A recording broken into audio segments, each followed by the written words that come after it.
May kita natin ngayon dito sa ating satellite animation na wala na tayo gaanong kaulapan na nagdudulot ng mga pag-ulan sa malaking bahagi ng ating bansa. Ngunit ang northeast monsoon o amihan ay nakakaapekto pa rin dito sa bahagi ng Luzon kung saan magdadala pa rin ito ng maulap na kalangitan na may mga pag-ulan dito sa may silangang bahagi ng Luzon. At ngayong araw ay magiging mataas din yung tsansa ng mga isolated na mga pag-ulan, pagkidlat at pagkulog dito naman sa silangan at katimugang bahagi ng Mindanao. So pag-iingat po para sa ating mga kababayan sa posibilidad ng mga pagbaha at pagguho ng lupa. At sa kasalukuyan ay wala tayong minomonitor or namamataan pa na bagyo or low pressure area na maaaring makaapekto dito sa ating bansa.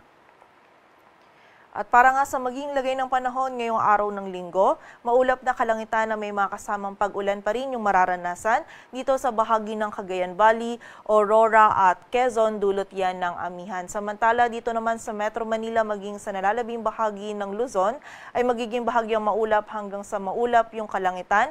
Medyo malamig pa rin po yung panahon na mararanasan lalong-lalo na dito sa area ng Northern Luzon at meron pa rin tayong posibilidad ng mga isolated na mga pag-ulan na dulot pa rin ng amihan. Agwat ang temperatura sa Metro Manila ay mula 23 to 31 degrees Celsius.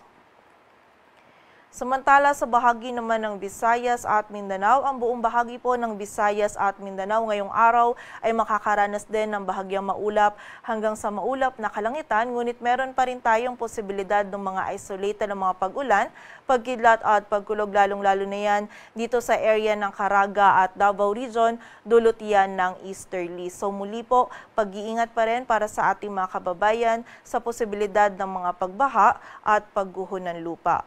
Agwat ang temperatura sa Cebu ay mula 26 to 31 degrees Celsius at sa Davao naman ay 24 to 33 degrees Celsius. At para naman sa lagay ng dagat baybayin ng ating bansa, wala po tayong nakataas na gale warning, kaya malayang makapadaot yung mga kababayan nating mga isda, pati na rin yung may mga maliliit na sasakyang pandagat. Ngunit iba yung pag-iingat pa rin po para sa mga kababayan natin na maglalayag dito sa mga dagat baybayin ng Northern Luzon, maging dito sa may silangan ng Central at Southern Luzon, sapagkat magiging katamtaman hanggang sa maalon pa rin yung lagay ng ating karagatan.